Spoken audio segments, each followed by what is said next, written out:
લોકસભા 2024ની ચૂંટણીને હવે ગણતરીના દિવસો બાકી રહી ગયા છે ત્યારે ચોક્કસથી કહી શકાય કે બંને પક્ષો તરફથી જે છે તે ભારતીય જનતા પાર્ટી હોય કે આમ આદમી પાર્ટી અને કોંગ્રેસનું ગઠબંધન હોય બંને તરફથી ક્યાંક ને ક્યાંક તૈયારીઓ જે છે તે પૂરજોશમાં શરૂ કરી દેવામાં આવેલી છે। ત્યારે આપણે અત્યારે ગાંધીનગર વિસ્તારમાં છીએ। ગાંધીનગરમાં જે કેન્દ્રીય ગૃહમંત્રી અમિતભાઈ શાહ તેમજ સાંસદ જે છે અહીંયા અમિત શાહ તેમના વિસ્તારની અંદર આ જે ભાગ છે તે આવે છે। ત્યારે અહીંયા જે કેટલાક લોકો છે કે જે યુવાનો છે કે ચા પી રહ્યા છે। આપણે ચાય પે ચર્ચા, આમ તો ચાય પે ચર્ચાની જે શરૂઆત જે હતી તે પ્રધાનમંત્રી જ્યારે ગુજરાતના તત્કાલીન મુખ્યમંત્રી હતા ત્યારે અમદાવાદમાંથી તેમના દ્વારા આની શરૂઆત કરવામાં આવી હતી। ત્યારે આપણે પણ અહીંયા ચાય પે ચર્ચા જ કરી લઈએ। આ કેટલાક લોકો અહીંયા જે ઉપસ્થિત છે આપણે તેમની સાથે વાતચીત કરીએ અને જાણવાનો પ્રયત્ન કરીએ કે તે લોકો પોતાના વિસ્તારમાં શું વિકાસ ઈચ્છે છે, અત્યાર સુધીમાં જે વિકાસ થયો છે તેનાથી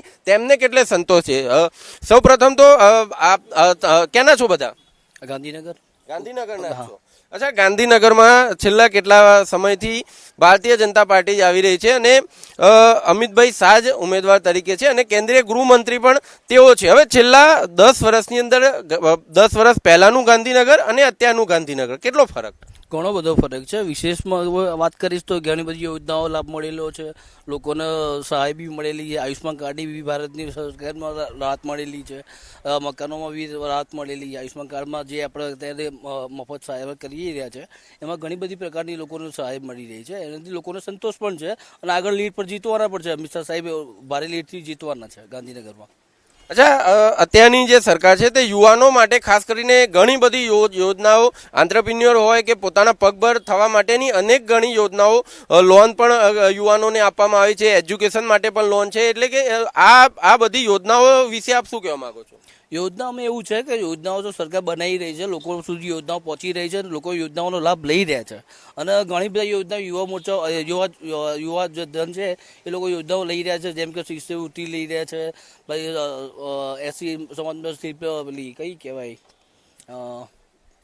એટલે કે ઘણી બધી યોજનાઓ જે છે કે તેના દ્વારા લાભ મળી રહ્યો છે। કેટલાક પણ બીજા પણ કેટલાક જે યુવાનો છે અહીંયા તેમની સાથે પણ વાતચીત કરી અને જાણવાનો પ્રયત્ન કર્યા। સૌ પ્રથમ તો આપ જોઈ શકો છો ચા જે છે તે યુવાનો પી રહ્યા છે। ભલે ઉનાળો હોય કે શિયાળો હોય કે ચોમાસું હોય, કોઈ પણ ઋતુ હોય, ગુજરાતીઓમાં ખાસ કરીને ચાનું જે એક ચલણ જે ચાલેલું છે તે વર્ષોથી ચાલતું આવ્યું છે અને એટલા માટે જ મુખ્યમંત્રીએ પણ જ્યારે અહીંયા ગુજરાતના જે પ્રધાનમંત્રી જ્યારે ગુજરાતના મુખ્યમંત્રી હતા ત્યારે તેમના દ્વારા ચાય પે ચર્ચાની શરૂઆત જે છે તે કરવામાં આવી છે। કોઈ પણ સિઝન હોય ચા પીવાનું જ કેમ લોકો પસંદ કરે? ચા એક ગુજરાતીનો આમ એવું કહેવા જઈએ તો એક નશો જ કહેવાય કે સવારે ઉઠીએ ને ત્યારથી ચા તમારે પીવી જ પડે। અચ્છા, ગુજરાતીની સવાર ચા વગર થાય નહીં તમારી। અને મહેમાન ગતિએ પણ ક્યાંક ગયા હોય અને જો પહેલા એવું હતું કે કોઈ મીઠાઈ કે આપવામાં આવતી હતી, પરંતુ અત્યારે જો ચાનો ભાવ ન પૂછવામાં આવે તો ગુજરાતીઓને કદાચ ખોટું લાગી જાય। ખોટું લાગે। અચ્છા, લોકસભા 2024ની ચૂંટણી આવી રહી છે, આપ પોતાના વિસ્તારની અંદર હજુ શું વિકાસ ઈચ્છો છો? વિકાસ તો તમે જોઈ શકો છો કે 2000 ને જ્યારે આપણે 2014 પહેલા, આમ તો મોદી સાહેબ તો 2002-03થી અહીંયા સીએમ બન્યા, એ પહેલાના તમે રોડ રસ્તા જોઈ લો, અત્યારના રોડ રસ્તા જોઈ લો, જે વિકાસ થયો છે, જે વીજળી ઘર સુધી નથી પહોંચતી, રસ્તામાં અનેક કારણો હતા કે અંધારામાં કોઈ સ્ત્રીઓ બહાર નહોતી નીકળી શકતી, અત્યારે જે વીજળી મળી રહી છે, જે અત્યારે થાંભલા જે ઊભા કર્યા છે એના લીધે અત્યારે સ્ત્રીઓ બી ગુજરાતમાં બી બહુ છૂટથી ફરી શકે છે અને બધા જોવે જ છે। અચ્છા, મહિલાઓ માટે પણ સ્ત્રીઓની સુરક્ષાની ખૂબ જ સરસ વાત કરી ભાઈએ। મહિલાઓની સુરક્ષા માટે પણ થઈ અને ઘણા બધા કાયદાઓ જે છે તે બનાવવામાં આવ્યા છે, જેના થકી મહિલાઓ જ નહીં પરંતુ તમામ લોકો જે છે, તમામ વર્ગના લોકો તે પણ મોડી રાત્રે પણ ગુજરાતની અંદર સુરક્ષાથી ફરી શકે છે। સાચી વાત છે સાહેબ। આમ તો તમે જ જે મને પ્રશ્ન કર્યો તમે જ જોઈ શકો છો કે પહેલાં શું હતું ને અત્યારે શું છે, બરાબર? પહેલાં જ માળખાકીય સુવિધાઓ કશી નથી, બરાબર છે, કે જેથી કરીને આપણા ભાઈએ કીધું, શ્રેણિક ભાઈએ, કે પહેલાં રસ્તાઓ તમે જોઈ લો ને અત્યારના રસ્તાઓ જોઈ લો, પહેલાં વીજળી નથી, બરાબર? અત્યારે ઘર ઘર સુધી વીજળી પહોંચી છે બધાને। બીજી બધી જ આવી અનેક જરૂરિયાતો જે રોજિંદા જરૂરિયાતો આપણી કહેવાય છે, એ બધી જરૂરિયાતો અત્યારે આ સરકારે આપી છે। એટલે હું તો બધાને એક જ વસ્તુ કહું છું કે આજે તમે કોઈ બી મહિલાને જઈને પૂછો તો બી મહિલા તમને એવું કહેશો કે ના અમે અત્યારે સેફ છીએ, પહેલાં કરતાં અત્યારે અમે ઘણા સેફ છીએ। એમની બી ઘણી બધી યોજનાઓ અત્યારે સરકારે બહાર પાડી છે। એટલે હું તો બધાને એક એવી બી અપીલ કરું છું કે ભારતીય જનતા પાર્ટીને તમે વોટ આપો અને એમને ફરીથી એકવાર આપણે દેશમાં એમની સરકાર બનાવો, એ રીતના હું ઈચ્છું છું। અચ્છા, જે 400+ નો ભાજપ દ્વારા ટાર્ગેટ રાખવામાં આવેલો છે, લાગે છે આસાનીથી પાર કરી લેશું? આમ તો અત્યારે બધી જગ્યાએ જોવા જઈએ તો આના પહેલાં કદાચ 370નો ટાર્ગેટ હતો. આ વખત સાહેબે 400+નો ટાર્ગેટ મૂક્યો છે. જે રીતના અત્યારે માહોલ જે જોવા રહ્યો છે એ રીતના તો 400+ અમને આરામથી દેખાઈ રહ્યું છે. અને મને એટલો બી વિશ્વાસ છે કે જેટલા બી અમારા યુવાનો છે બરાબર છે, અને જેટલા બી અમારા વડીલો કે બધા લોકો અત્યારે ભારતીય જનતા પાર્ટીને જ વોટ આપશે. કેમ કે અત્યારે એમની જે વિચારધારાઓ છે એનાથી બધા પ્રેરિત થયા છે. આજથી ઘણા વર્ષો પહેલાં આવી વિચારધારા કોઈ બી સરકારની હતી નહીં. અત્યારે એ તો તમે જ આ બધું આટલું બધું જોઈ શકો છો કે વિકાસ હોય કે 370ની કલમ હટાવી છે કે રામ મંદિર બનાવ્યું છે બરાબર છે. આ બધા ઘણા ટાઈમથી આપણે રાહ જોઈ રહ્યા હતા કે ક્યારે આ બધું થશે. આપણને તો ખબર જ નથી કે આ વસ્તુ થવાની જ. ખ્યાલ આવ્યો તમને? એટલે આ બધી વસ્તુઓ જોઈને અત્યારે ઘણા બધા જેટલા બી યુવાનો છે, જેટલા વડીલો છે, આ બધી વસ્તુઓ જોઈને પ્રેરિત થયા છે. એટલે મને તો એવું લાગે છે કે 100% 400+ તો આ વખત ભારતીય જનતા પાર્ટીનો નીકળશે જ. અચ્છા, બીજા પણ જે કેટલાક યુવાનો જે છે તે અહીંયા ઉપસ્થિત છે. તમે જ્યારે વોટ આપવા માટે જશો ત્યારે કયો મુદ્દો હશે કે જે તમારા અંદર હશે, તમે વિચારતા હશો કે આ મુદ્દાને લઈને હું આ પાર્ટીને વોટ આપું? મોદી સાહેબે જે આપણને ગેરંટી આપી હતી કે રામ મંદિર બનાવીશું, એ ગેરંટી એમને પૂરી કરી. પછી એવા અગણિત કામ કર્યા, જેમ કે આપણે રામ મંદિર બનાવ્યું, પછી આ ટ્રિપલ તલાક કરી મહિલા મુસ્લિમ બહેનો માટે, બરોબર, દેશભક્તો માટે આ જે 370ની કલમ હટાવી.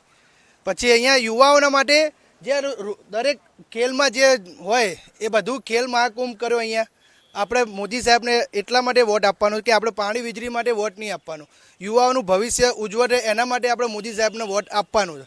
એટલે મોદી સાહેબ આ વખતે ફૂલ લીડથી જીતવાના છે. અચ્છા, બીજા પણ કેટલાક જે યુવાનો જે છે કે જે અહીંયા ઉપસ્થિત છે, આપણે તેમની સાથે પણ વાતચીત કરીએ અને જાણવાનો પ્રયત્ન કરીએ કે તે શું કહેવા માંગે છે.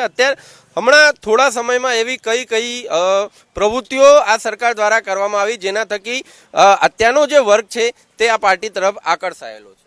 અત્યારનો વર્ગ જે છે, તમે કીધું કે આકર્ષાયો નહીં, એમના કામ જોઈને આકર્ષાયો. હવે તમે દેખો, હું એમ વિચારધારા સાથે 100% જોડેલું. તમે એમના કામની વાત કરો તો 35 થી 40 ટ્રેનોને હરિઝંડી દેખાડી, છેલ્લે અયોધ્યામાં દેખાડી, વંદે ભારત જેવી અનેક ટ્રેનોને. તમે હવાઈ અડ્ડા જુઓ, એરપોર્ટ તો 90 જેટલા એરપોર્ટો અત્યારે છે, ડોમેસ્ટિક ને બધા થઈને. પછી તમે રોડ રસ્તા તો તમે જ્યારે નરેન્દ્ર મોદી સાહેબ અહીંયા સીએમ હતા ત્યારના રોડ અને પછી અત્યારના રોડ તમે ઘણો વિકાસ થયો છે. હવે રામ એમને, અને જ્યારે દરેક પાર્ટીઓ એમનો મેનિફેસ્ટો દેખાડતી હોય કે અમે આ કામ કરીશું, આ કરીશું. અને એક જ ભાજપ પાર્ટી એક એવી પાર્ટી છે કે જે મેનિફેસ્ટો નહીં, સંકલ્પ પત્ર લઈને આવે કે અમે જે કહીશું એ અમે પૂરું કરીશું. જેમ કે રામ મંદિરની વાત હતી કે અમે આ તારીખે આ વર્ષમાં રામ મંદિરનું રામલલ્લાનું પુનઃસ્થાપિત મૂર્તિ સ્થાપના કરીશું. એ રીતે એમનો એ સંકલ્પ પૂરો કર્યો. તે 370ની વાત હોય, એવા અનેક ગણેક દાખલા છે કે તેમને ભાજપે પૂરા કર્યા છે. અને હવે અહીંયાથી અમારે તો અમિત શાહ સાહેબ, એમાં હાર જીતની કોઈ વાત જ નથી રહેતી. ગાંધીનગરના લોકો તો એમને કેટલી વધારે લીડથી જીતાડીને મોકલે. જીતવાના તો 100% છે જ, પણ એમને કેટલી વધારે લીડથી મળે. આમ આશરે 10-11 લાખ આસપાસની લીડથી ગાંધીનગરની જનતા એમને જીતાડીને દિલ્હીમાં ફરીથી મોકલશે. અને ભાજપ પાર્ટી ફરીથી 370 અને NDA પ્લસ 400 પાર કરીને એક નવો ઇતિહાસ સર્જશે. ખૂબ જ સરસ વાત કરી ભાઈએ. હજુ પણ એક યુવાન જે છે તે અહીંયા આવેલા છે, અને આ તો ખૂબ યુવાન છે. પહેલી વખત વોટ આપવાનો? હા. શું વાત છે, પહેલી વખત આ ભાઈ વોટ આપવાને, પહેલી વખત વોટ આપવાનો મોકો તમને મળે ત્યારે કયો વિચાર, કયો મુદ્દો હશે કે જેને લઈને આપ વોટ આપશો અને પાર્ટી સિલેક્ટ કરશો? મારા મગજમાં 2 યોજનાઓ જે ભાજપે કરી છે એ મને વધારે ગમે છે. જેવી રીતે એક તો PM હાઉસિંગ યોજના જે 1 જૂન 2015માં ચાલુ થઈ હતી, અને એમાં ગરીબો જે લોકોની અત્યારે તો બધાની ઈચ્છા હોય કે સારું એવું ઘર હોય, બધાને મકાન હોય પોતાનું, બધાની ઈચ્છા. આમ તો એમાં મોદી સરકારે એમને સહાય કરી છે, પોતાનું ઘર મેળવવામાં એમને મદદ કરી, તો એ યોજના મને બહુ આમ લાગી આવી કે ના ભાઈ મોદી સરકાર કામ તો કરે છે બધા માટે. અને બીજી એવી યોજના છે જે છોકરાઓ માટે, અમારા જેવા માટે, જેમને સ્કોલરશિપ જોઈતી હોય તો સ્કોલરશિપ મળી જાય છે એ લોકોને. તો એ બે યોજના મને એવું લાગે કે ના, મારે પહેલી વખત વોટ બીજેપીને જ આપવો જોઈએ એમ. અચ્છા, પહેલી વખત વોટ આપવા માટે જશો, કેવો ઉમંગ રહેશે પોતાની અંદર? એકદમ જોરદાર હશે. એક તો પહેલો એક્સપિરિયન્સ હશે એટલે અંદર મગજમાં તો એવું જ હશે કે ના, આપણે કરીએ છીએ તો અલગ જ માહોલ હશે ત્યારે એ દિવસે. અચ્છા, પોતે સરકાર નક્કી કરવાના છો, એની કેવી લાગણી હશે? એની તો એકદમ અલગ જ લાગણી છે, કેમ કે પહેલી વખત આપણે આપણા એક વોટ આખું બધું બદલી શકે. બૂંદ બૂંદથી સાગર ભરાય એવી રીતે એક વોટથી એ આપણે આપણી સરકાર ચૂનીએ છીએ. એટલે ના, એક વોટ મારો, મને એવું લાગે કે ના ભાઈ, સાચા વ્યક્તિ જોડે જ જવો જોઈએ એમ. અચ્છા, ક્યાં રહો છો? અહીંયા ગાંધીનગરનો જ છું. અચ્છા, કઈ પાર્ટી સરકાર બનાવશે? BJP, Bharatiya Janata party. એટલે કે કહી શકાય કે ઘણા બધા મુદ્દાઓ છે કે જેને લઈને લોકો જે છે તે ક્યાંક ને ક્યાંક અત્યારની સરકાર તરફ આકર્ષાઈ રહ્યા છે.